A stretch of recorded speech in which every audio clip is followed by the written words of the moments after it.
Hello, how are y'all doing? So just wanted to remind you guys that in LJ we've got the that group or the meeting with Rhonda Thomas. Let me see if I can pull that graphic in real quick. I'm trying to I thought I was set up before I came on and I really wasn't, so just bear with me while I get that pulled in. So Brian was talking about the legislation that they're doing, and Rhonda is going to come and talk to us about the legislation that's being presented and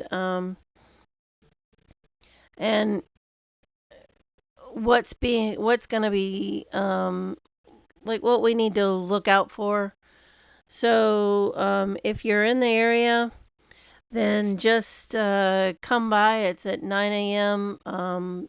Saturday, February 15th, and hear what Rhonda has to say. I'm going to see if I can get this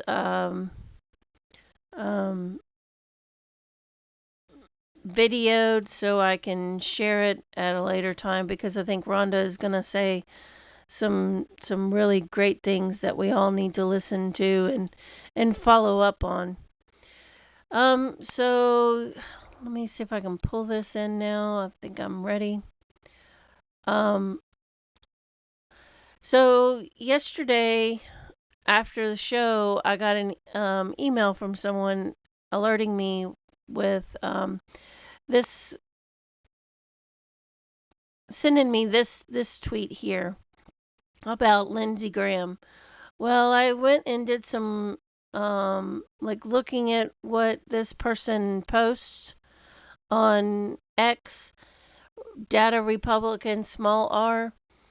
And there is so much stuff. They're really digging deep into some different things that the USAID is funding.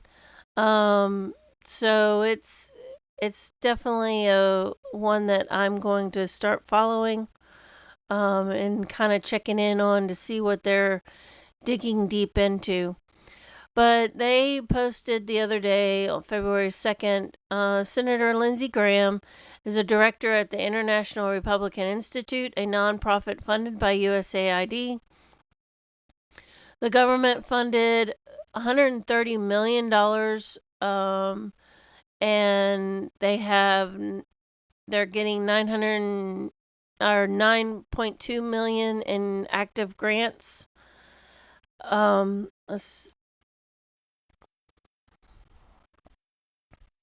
Many Congresspeople are not neutrals when it comes to closing down the USAID because they're a part of it. Now, Graham is a director or a board member of, let me pull over this one. Graham is a board director, board member of the International Republican Institute. So he's probably lining his pockets, I would imagine.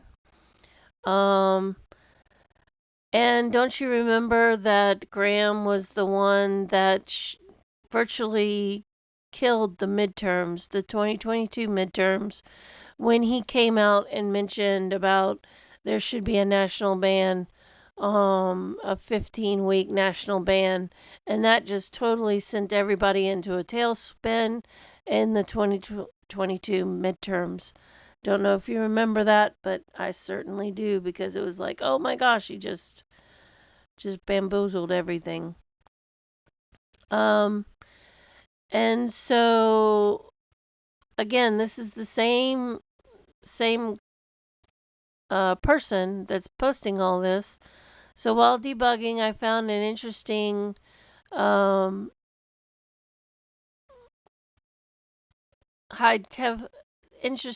more information tying government funds to refugee programs. No wonder we ran out of money for Helene victims. So let me pull in the other screen and we'll go click on this image here. So this is coming from World Church Services. They've gotten $376 million and $186 million in government grants. One of the grants stand out in Kenya with descriptions stating provide regional refugee processing service in Africa for all U.S. refugee admissions. So they're sending money through this Church World Service to fund refugees. World Church Service, $20 million from the Homeland Security, or Department of Homeland Security. FEMA, $20 million, and this was in, doesn't say what time, it just says when it ends. $15 million from FEMA to the same NGO. $49 million ending in 2025. Provide regional refugee processing services in Africa. $15 million for case management pilot program, and another $20 million for the same thing to the same company from FEMA. This is from the Department of State.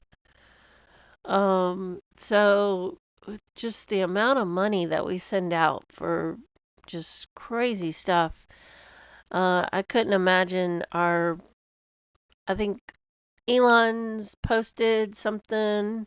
I'll have to see if I can find it and pull it up. Be kind of hard to do that. Maybe while we watch a video, I'll pull it up on another computer and bring it in. But he said he went from like saving $2 billion to now saving almost $50 billion, I think. Or it may have been, no, it was billion. So I'll have to find that tweet and show you. But he's really, I think he's finding so much that we'll be able to save a bunch and really knock down our debt. So not shocked at all. The North Carolina State Treasurer's Office has confirmed that out of the $100 million set aside to support local Western North Carolina governments impacted by Hurricane Helene, a grand total of $0 has been given out to date. So they haven't gotten any money to combat all that. And let's make this bigger so we can see it. Some state relief money isn't flowing quickly. $100 million state lawmakers set aside for loans to local governments with cash flow issues is still sitting in the office of the state treasurers. Said that they had to create a program to manage the money, but she says the loans will become available soon. And it's been, 4 months since all this has happened? So, kind of slow walking the deal, not getting everything that they need to be able to rebuild. Hopefully, I think we did see that Trump was sending somebody in soon to be able to get that fast walked like he did in California and opening up the spigot for the water. So Elon Musk just shared the Biden administration shifted billions of dollars from helping Americans in need to facilitating illegal immigration. This is how bad it got. An NGO got paid $60 million every 2 months to facilitate illegal immigration. I spoke to a gentleman that works in DHS. He actually sends the electronic fund transfers. So let's listen to this video.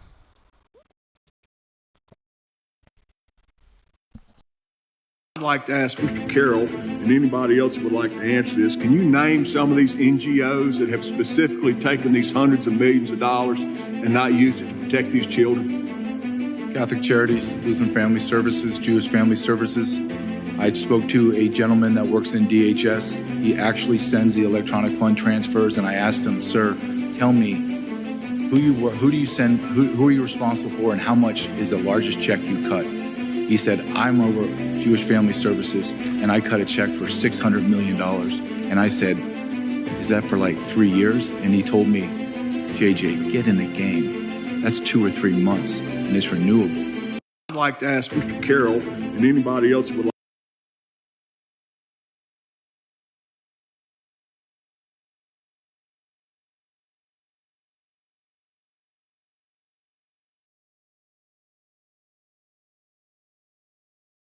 Sorry, I was talking without my microphone.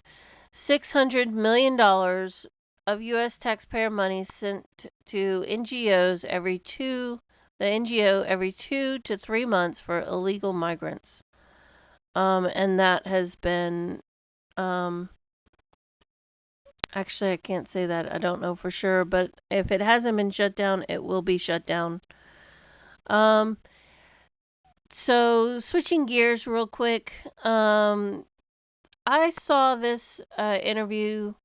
If you didn't watch it yesterday on the Alex Jones show, David Martin, he's pretty well versed in a whole lot of things, but he said, so I don't know if this video actually says it. I can't remember because I've seen so much of it.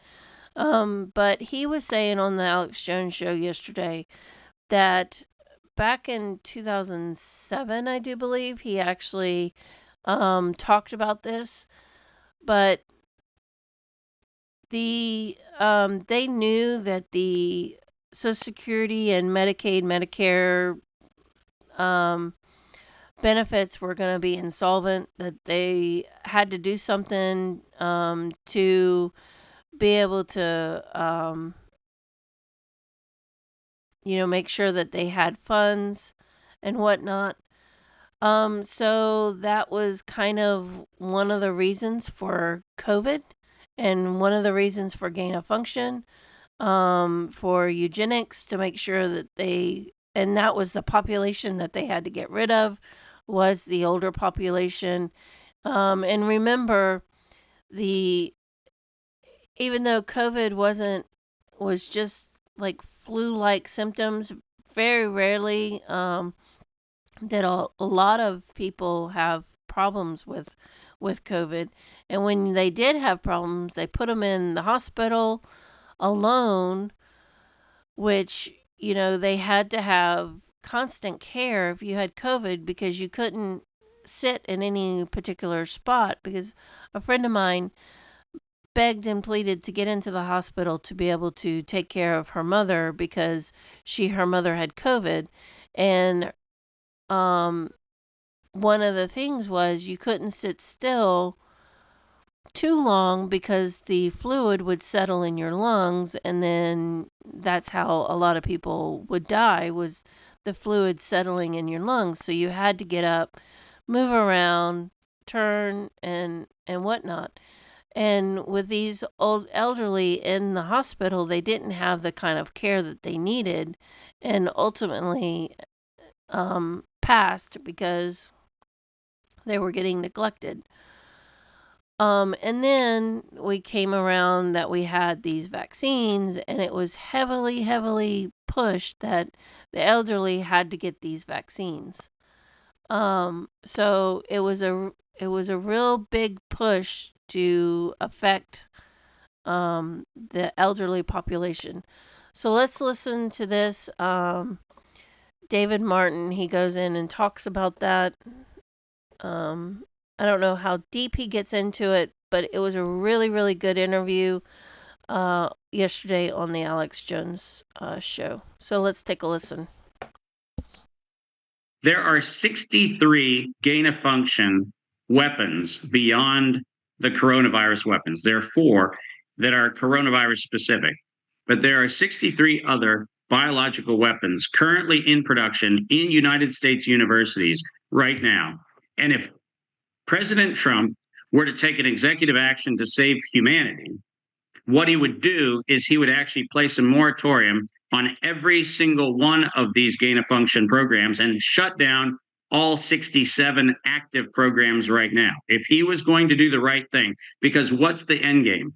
The end game has always been, and Bill Gates said this very clearly in 2011, the World Health Organization has stipulated this from 2011, and they recited again in 2018 and 2019. Their end game is the decrease of the population of humanity on this planet. And that's a polite way of saying that these are sociopathic murderers who are actually building weapons to conveniently turn what we call healthcare into the front line of the biggest mercenary deployment of mass murdering psychopaths we've ever seen on this planet. And we as a society need to understand that it's not coming from a foreign adversary. It's coming from domestic adversaries who are intent on destroying the orderly structure of the United States. And every single person who has been lamenting this action that's being taken by DOJ and these actions taken by the executive orders that President Trump have issued over the last 14 days, every single person protesting that is actually celebrating the genocide of not only America, but the values for which this country was first established.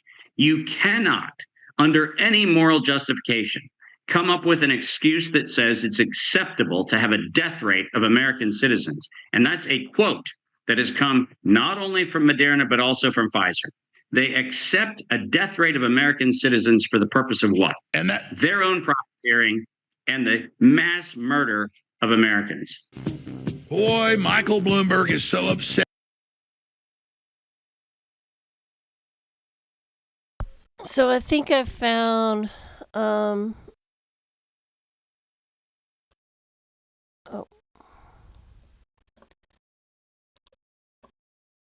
the post that I was wanting to show you. Let me see if I can zoom in a little bit.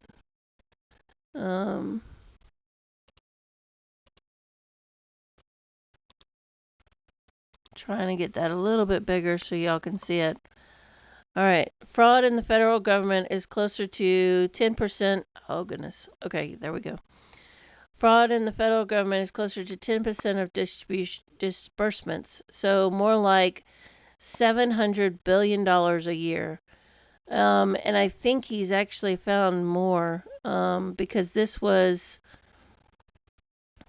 oh no, this is today, actually.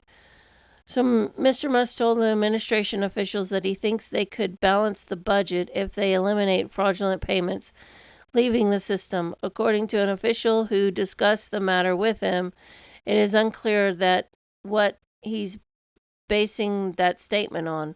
The federal deficit for 2024 was $1.8 trillion. The Government Accountability Office estimates in a report that the government made $236 billion in improper payments, 3/4 of which were overpayments across 71 federal programs during the 2023 fiscal year. So as Elon, so right now his dollar amount is $700 billion, and our federal deficit is $1.8 trillion. So we're getting closer. We still have a ways to go, but I would imagine that we'll be able to get to that 1.8 trillion as the more and more Elon digs and finds information. So there's that, and then let me see what this is. Oh, then I've got a little bit more of the Dr. Martin interview. I just wanted to bring that to your information that Elon is finding, the information that he's putting out. So there's a little bit more of the Dr. Martin. I don't know if there's some of it that is a repeat, but let's take a listen. 4 and 2026, which is exactly where we are, I said that the stock market would be subject to an enormous amount of manipulation of price to cover the bigger financial scandal. And this is back 2007. You can go back and look at it. It's the Arlington Institute speech. I gave it back in 2007, and it's still somewhere on YouTube. But I talked about what was called the House of Cards. And the House of Cards was a convergence that was going to happen when the United States Treasury and the United States government would realize that the socialist program that was put in place in the 1930s, which was the effort that was done to create a social system called Medicare and Medicaid, we knew, and by the way, it was known when it was established, that it would run out of money. And we knew that it was going to happen between 2024 and 2026. And it turns out that what's happening right now is something that we saw coming in 2007, which was the establishment of a series of events that would lead to two outcomes, Alex. One was we needed to shrink the population above the age of 65. Now, why is that important?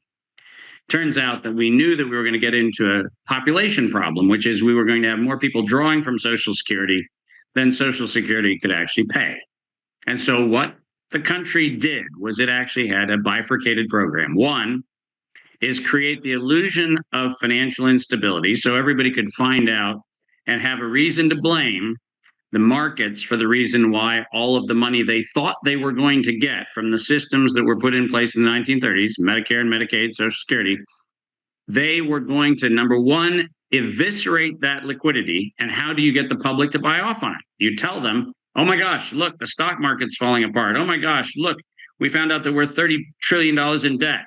Oh my gosh, all of these things have happened. It's all a smokescreen. Elon Musk, when he got access to the Treasury files, the real reason why they're upset about this is what I'm saying is in those files. They know what I'm saying to be true. And the reason why you need to have a security clearance to get into the Treasury files is because it turns out that we have been accelerating the illiquidity of the Medicare and Medicaid program so that we can crater it. And that was part one. And that's the reason why you see market volatility happening in the last 48. So also remember Brian said this morning that they're trying to tell you that Elon is going to take away your Social Security payments, remember? So is that just the cover up for the actual destruction of the collapse of the system? Something to think about. 8 hours. You see it happening worldwide because they're trying to pull the plug out from under the financial system so that we can actually pretend like all of this just happened. The bummer is my videos from 2007 are still up. But the other half of this equation is we needed to shrink the population. And when I talked about this, and people got very upset about this, and I was just using Bill Gates's own numbers, I said that somewhere around 1.5 billion to 2 billion people were going to be either killed or impaired because of this particular pandemic. And what I meant by that is very simple. Using their own calculus, which is the 11 to 15% population reduction they wanted, that puts you at 1.5 billion, 1.6 billion people that we're going to get off the planet.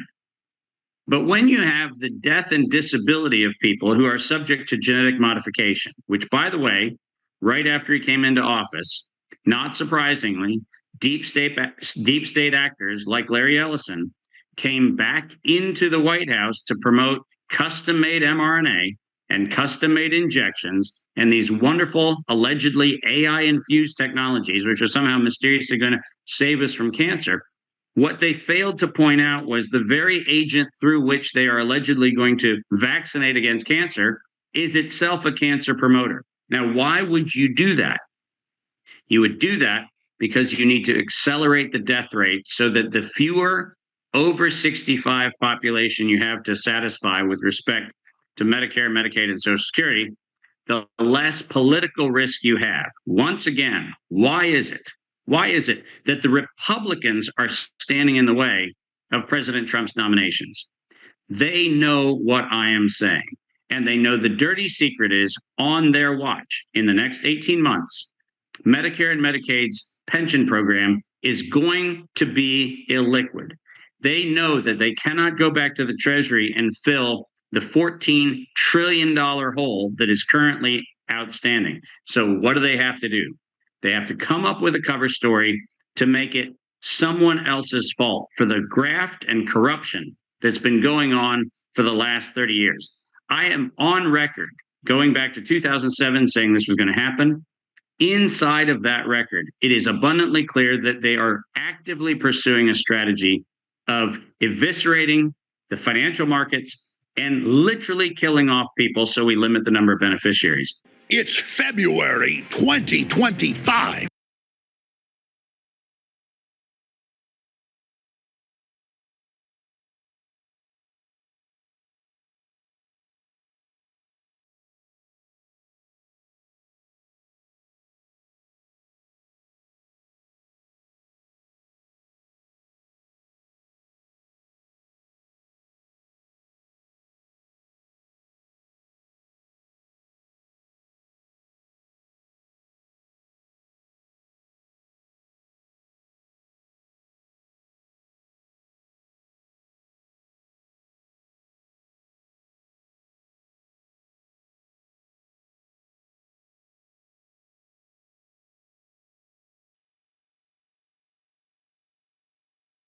And the peer review papers that are coming out about vaccine injury, I mean, they were already coming out at an increased rate over the last year.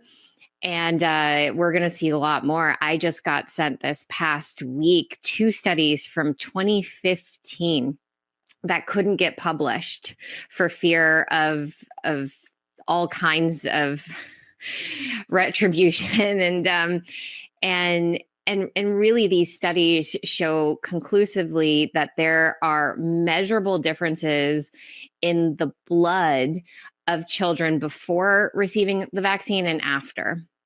And it is, these vaccines impact the immune systems of children in really significant ways. And I think for the first time, people that have been at this for decades have real hope.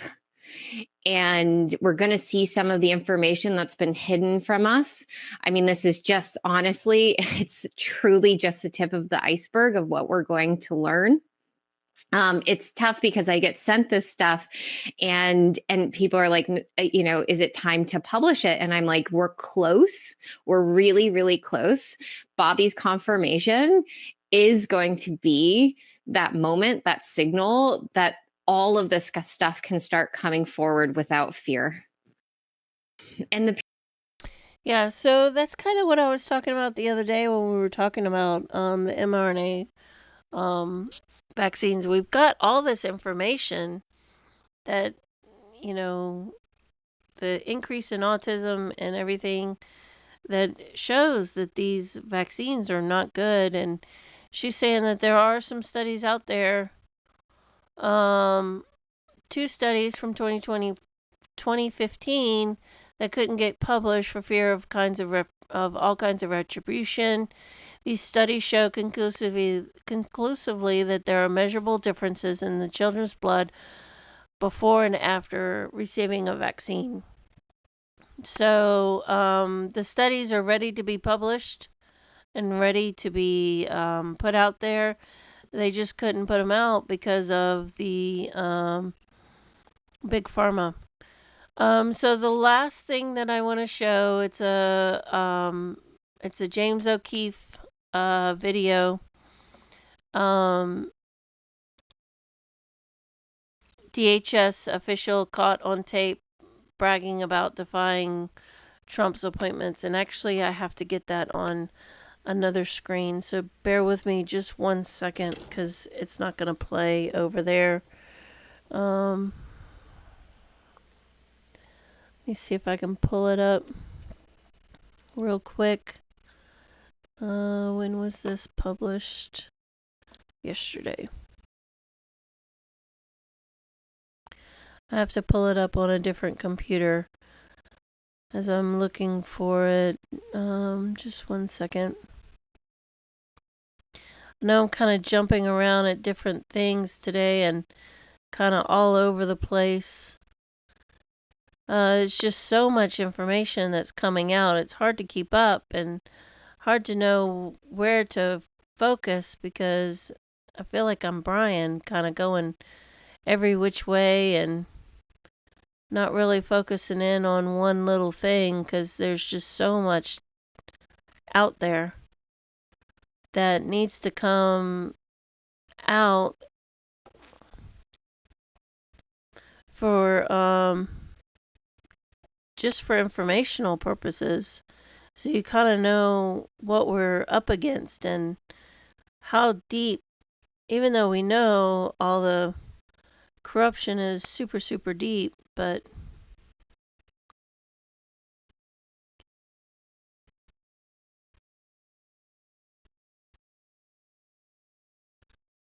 sorry, that was an Elon Musk video that I was reading the subtitles.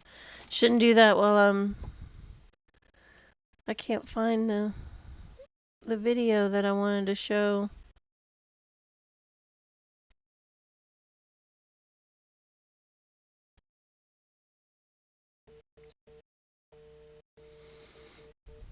It just doesn't want to come up.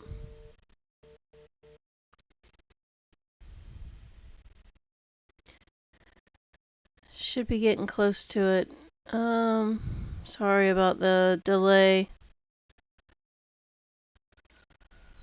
Oh, here it is. Found it. Alright, so let's switch it over. Oh. I've got too many computers going.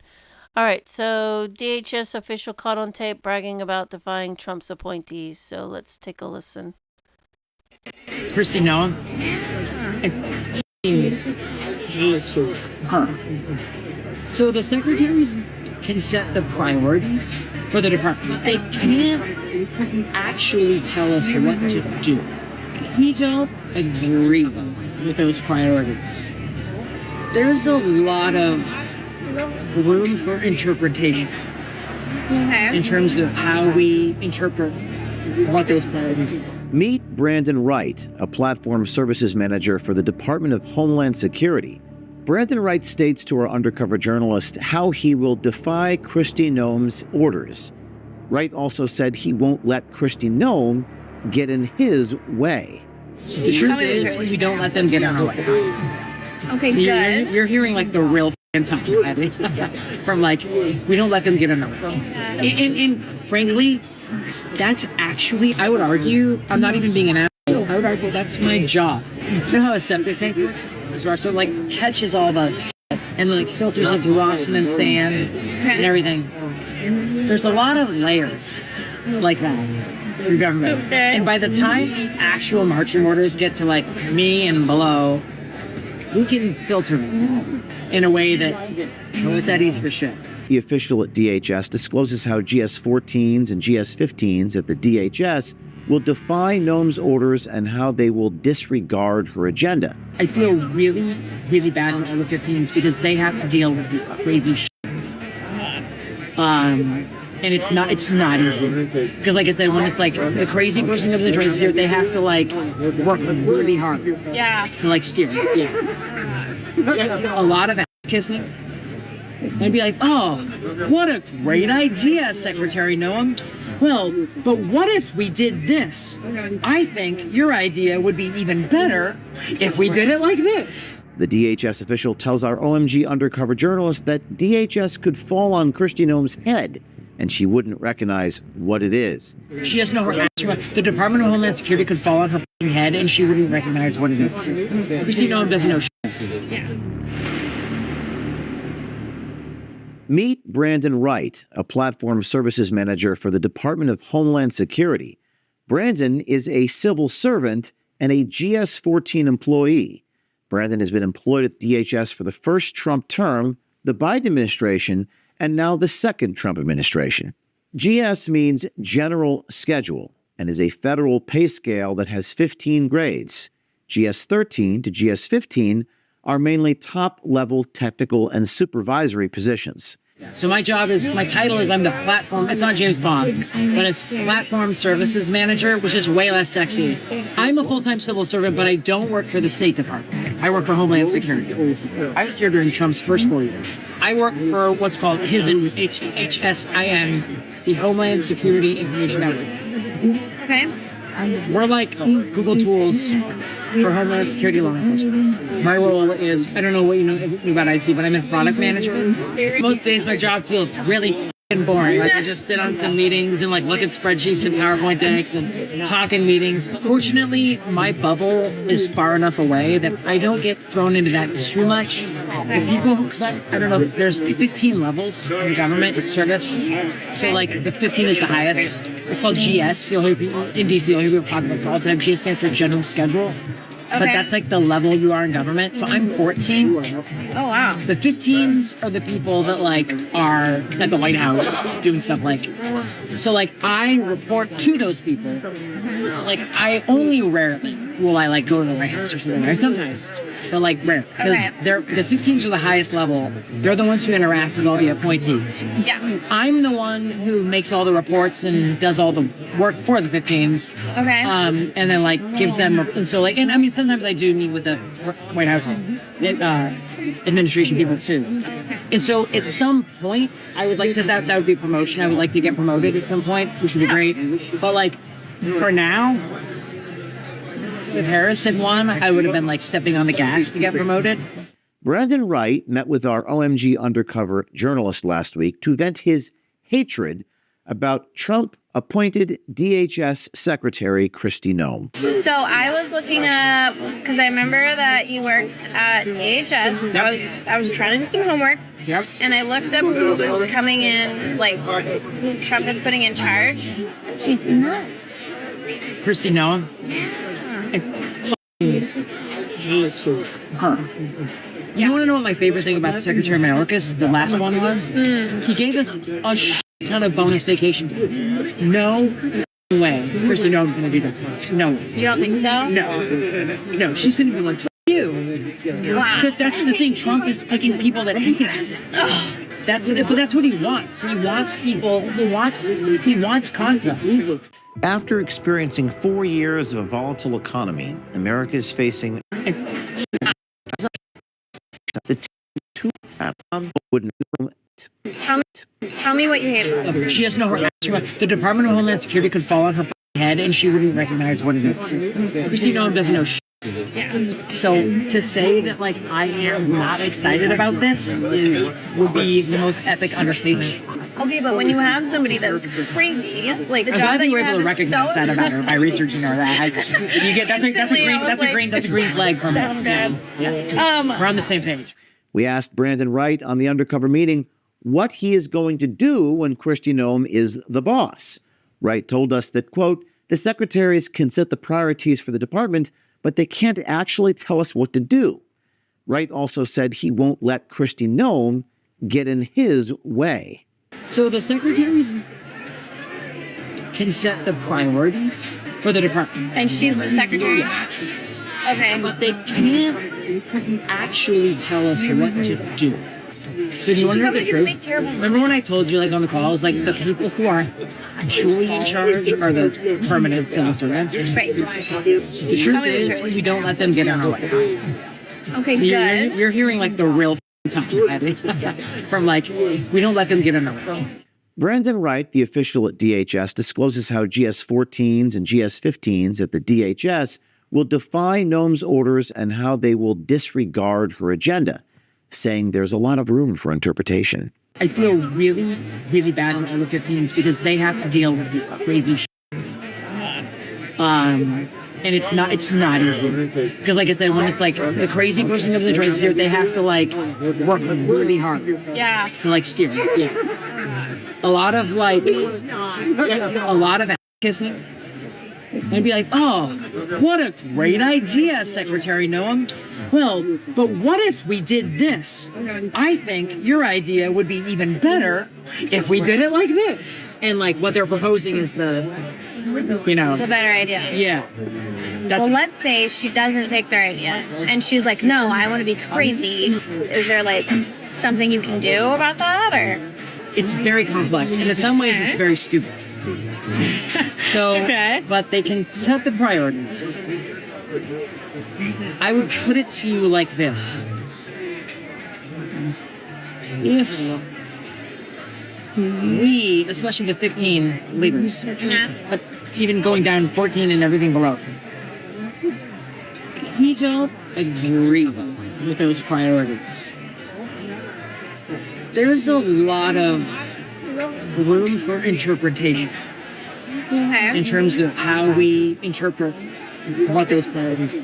Brandon Wright states to our undercover journalist how he will defy Kristi Noem's orders, stating that when marching orders from Noem reach him, he can filter them, drawing an analogy to that of a septic tank.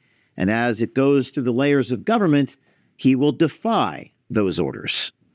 You know, something like it. It holds like sewers, right? Sewer, yeah, but it's like a private lot, and it starts off with like a bunch of layers of like rocks, and there's like different layers of rocks, so it like catches all the and like filters up the rocks and then sand and everything.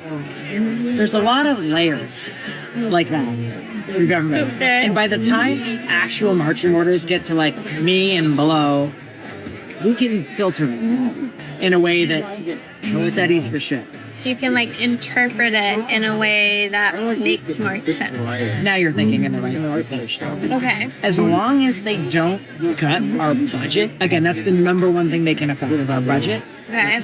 If they cut our budget, that's that. We can be screwed. If our budget goes away, we're fucked. In recent months, many of our fellow Americans experienced unprecedented natural disasters. Yeah. Like, do you think she's going to target them or like try to make their lives worse? That's actually a really good question. The biggest thing this administration is super anti-trans. And so like, yeah, having we've got a lot of trans people. They're freaking out. My trans colleagues are freaking out. If you're on the inside of any government institution and notice corruption. All right, so I think I've shared some information that'll have you thinking between me and Brian, hopefully. If you see anything out there that you would like for me to share that maybe I miss, because there's, like I said, there's so much information out there that's flying. Information's being uncovered. It's crazy. It's hard to keep up. So if you want to share anything, just email me, fyndiane@gmail.com, and I'll be happy to share it with the audience. Other than that, y'all have a wonderful day. We'll see you tomorrow morning at 8 a.m. Remember, Brian is going to be broadcasting live, hopefully. Hopefully it'll all work out. And we'll be able to bring you some information from the Capitol tomorrow. Y'all have a great day, and we'll see you tomorrow morning at 8 a.m. Bye for now.